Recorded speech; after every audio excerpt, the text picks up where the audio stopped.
So, Elina, could you tell us about your YouTube channel? What kind of content do you make? How did you get so many subscribers? That's something I should try to learn from you. So, what are you doing and how have you become so successful? Hi team, thank you for having me. So many questions at once. Well, how did I start my YouTube channel?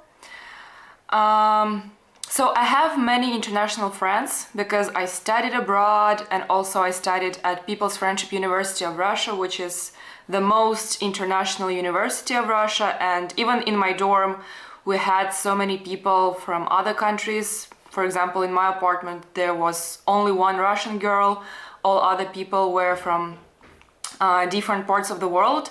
So I think because I had so many international friends, I started to make videos in English because I wanted to get these videos to the international audience. And my very first video, I still remember, it was made in my university where I asked international students about their experience of studying in Russia. And I didn't even plan to make some huge channel. I just made this video, uploaded it, and I forgot about it. And when I went on my YouTube studio about in 1 month, I saw that there were like 15,000 views and I was like, whoa. And I didn't even do anything, no ads, nothing. And then I started to make these videos, not only about Russia, because when I graduated from university, I went to Vietnam, so I just like recording my experiences, and I think it's my way to learn about the world, about new places, new cultures, and I love to share what I find out about all of this. So yeah, I think because I love to make videos, I love languages, that's why my channel is in English, and to find out about cultures, about new places. You know, over the years, I've gotten a lot of repeat questions over and over again. And I think when you sort of look back on it, you can see that there's a lot of truths revealed in these ever-repeating questions. So let me ask you, what kind of questions do you get over and over again from your audience, both Russian and foreign? Well, I think the most common questions are about Russia, even though I didn't plan to make my channel about Russia, because at first there were just few videos about Russia. I made videos about teaching English in Vietnam, how to get a job in Asia, then I was studying in Italy. But I noticed that the biggest views were in my videos about Russia.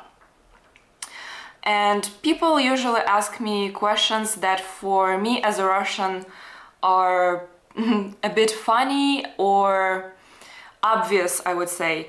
They ask what foods, what products do people have in supermarkets in Russia? Is it expensive to live in Russia? So I would say basic questions about life here, which for me are obvious but very interesting for international audience. So in order to answer these common questions, I made some videos about supermarkets here, about usual life, and then I started to visit different regions of Russia and also discover the life of different ethnic groups, minorities in Russia, which was interesting for me and specifically interesting for the international audience. And I was surprised that very few people knew that in Russia we have more than 190 nationalities, and international people just thought that Russia is only about Russians, even though it's not true. Our country is about multi-nationality, and in every region we have a unique culture, unique people, and even foods is different. We have different languages, so that's what I started to show on my channel as well, to share with the international audience. Now, because you're in a different generation from myself, you're in a different information realm. So maybe you could tell me, around Moscow, how has the younger generation reacted to the beginning of the special operations, the sanctions, the changes in life that have been going on? As I notice it, most people, of course, are very angry at what the government is doing. And at first, everyone was just shocked because for us, Ukraine is our brother country, and in the beginning, no one could believe at what's happening. And in the beginning, there were a lot of riots and rallies. Then it didn't help, and now people are just, I think, desperate because they see that they can't do anything. But overall, I think most people are just angry with the actions of the government because, you know, we're just normal people. We wanted to live normal life, to be connected with the international community. And even when I talk to older people than me, they talk how it was difficult to live during the 90s in Russia when there was the Iron Curtain, and when this Iron Curtain finally dropped, they were so happy to see what's beyond Russia. They started to travel, finally being part of international community, and now Russia is becoming more isolated again, so people are not happy about this, that they're losing these opportunities to travel or other things, and feel very sorry for the Ukrainians. And right now it's just, I think, people waiting when all of this is gonna stop and live in a unknown, like they don't know what to expect in the future at all. Now, about a year ago, I think I was on your channel to discuss this whole Russian woman stereotype, right? I personally believe that that stereotype is either false or it has become false over time. This idea that there are these perfect Russian women who want to wait on their husband's hand and foot while wearing like a cocktail dress, but also maintaining a perfect figure and having 7 kids. That's fake. It doesn't exist. I kind of wish it did, but it doesn't. So now it's my turn to ask you, what do you think of the Russian woman stereotype? Is it true? Where does it come from? Why are foreign men so obsessed with this?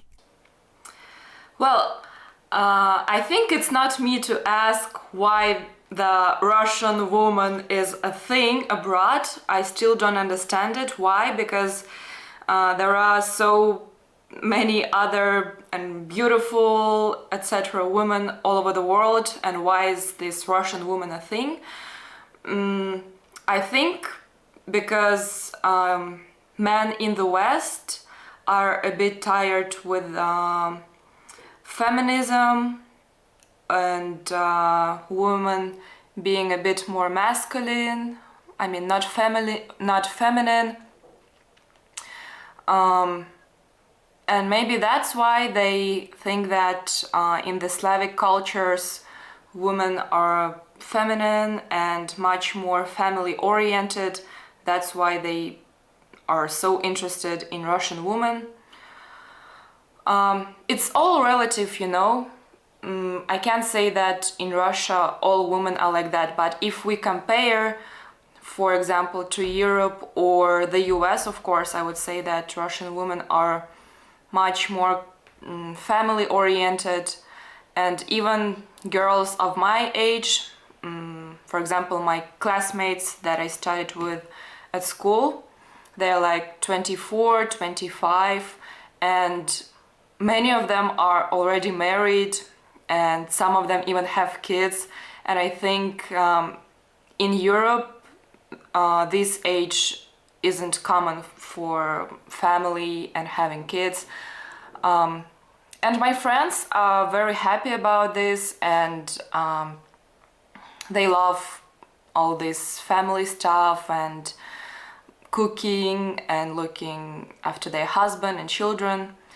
So, but in Moscow it's quite different, I would say, because in Moscow I think women are more career oriented, and in Moscow women would get married at like 30 years old maybe.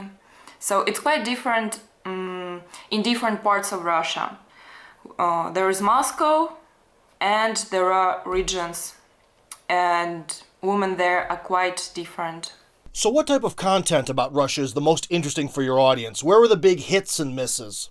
Top videos on my channel are a video about Yakutsk, the coldest city on the planet, and overall video from Yakutia region, the biggest region of Russia and the coldest, a very far away and remote place. That's why I think these videos did very well. And overall my videos from the expedition to the far north of Russia, I would say these videos are unique not only for the international audience but even for Russians, because I know very few Russians who would go there, because overall our climate is pretty harsh, cold, so Russians prefer to travel to Thailand, Turkey, or somewhere in the south of Russia. So the places where I traveled are uncommon even for Russians and very interesting. Like I lived with reindeer herders, I went to the coldest places of the earth, I lived with ethnic minorities of the north. So I think I've got some very unique videos, and these videos did pretty well on my channel.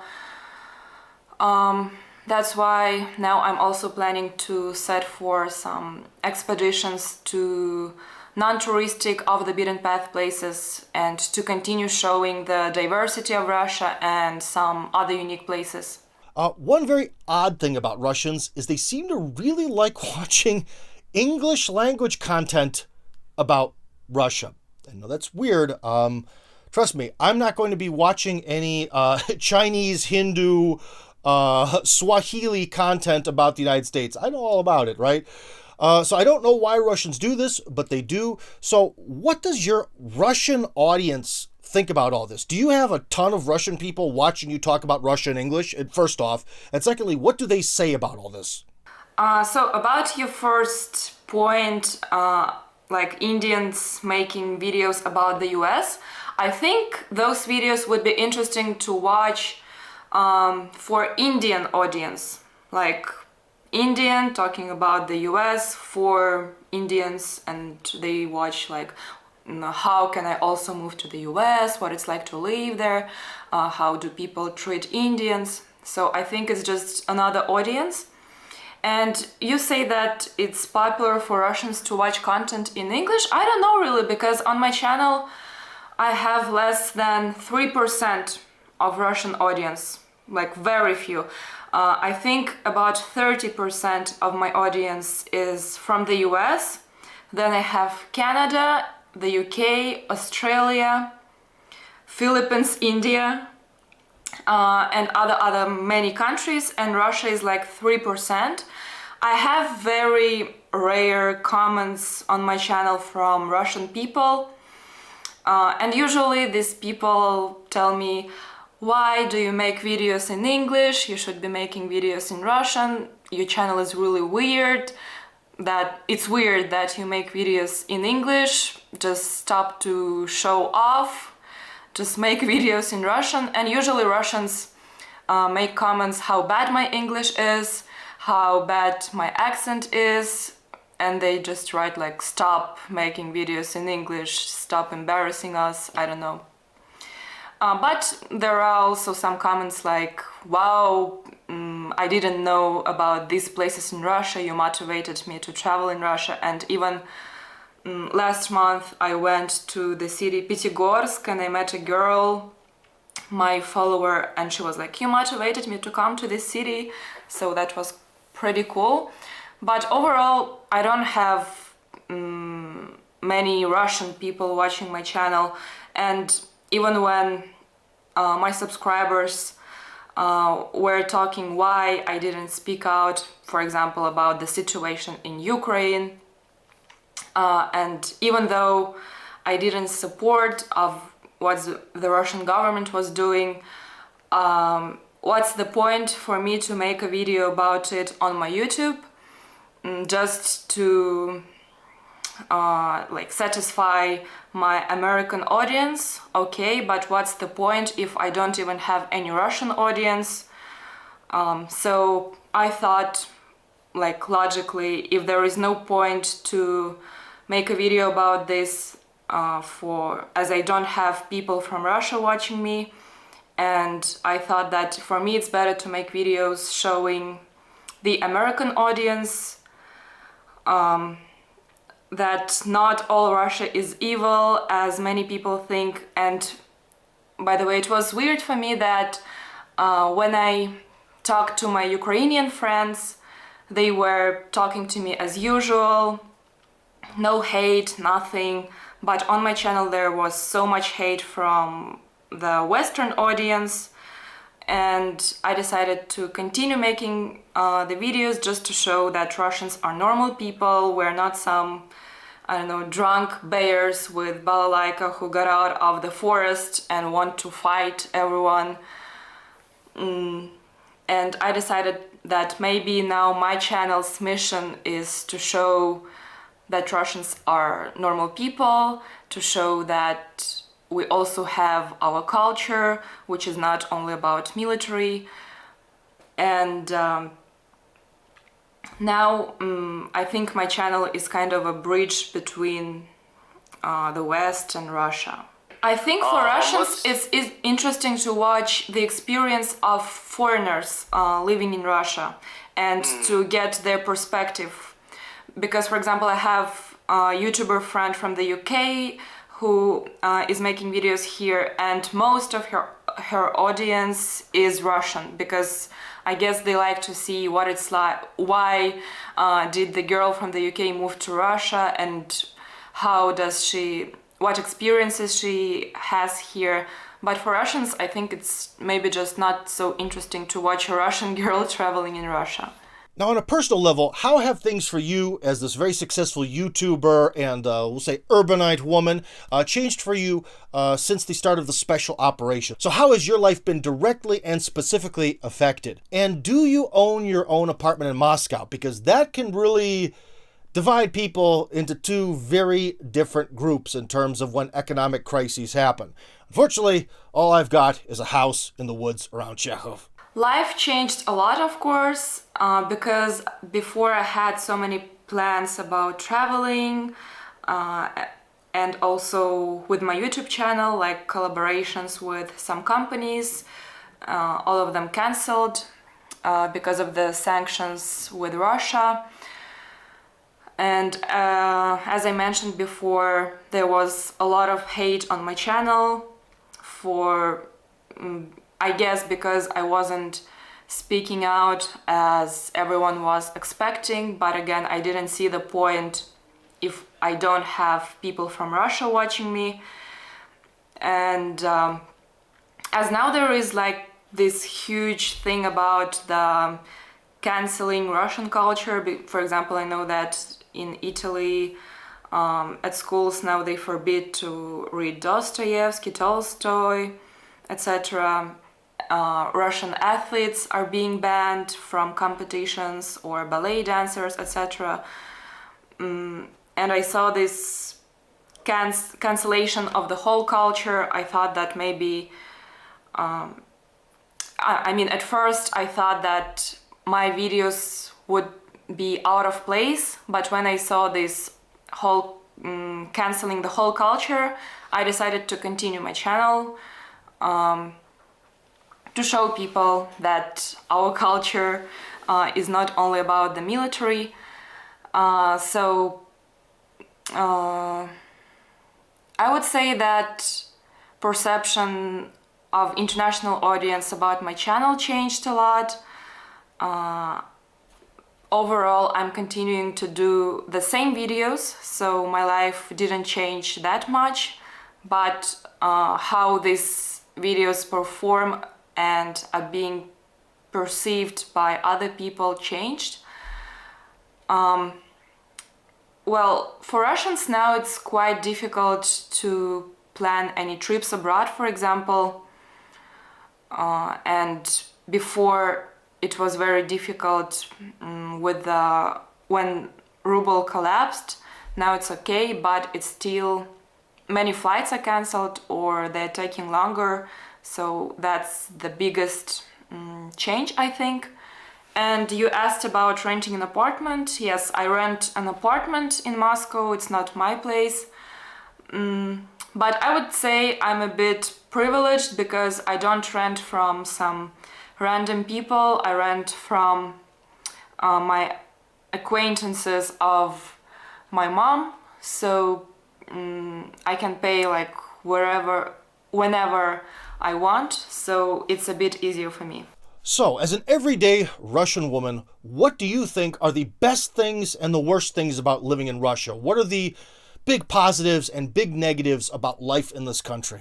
I think it depends which city of Russia, because life in Moscow and different city and other cities is very different. I love living in Moscow because I think, honestly, Moscow is one of the most convenient and cool cities to live in. And I say this as a person who lived in the US, who lived in Vietnam, so in Asia, and also I spent almost a year in Italy. And when I compare all these experiences, I see that Moscow is convenient in everything, like transport, public transport, metro is super cool. Also, I love how many opportunities there are in Moscow. There is always something going on.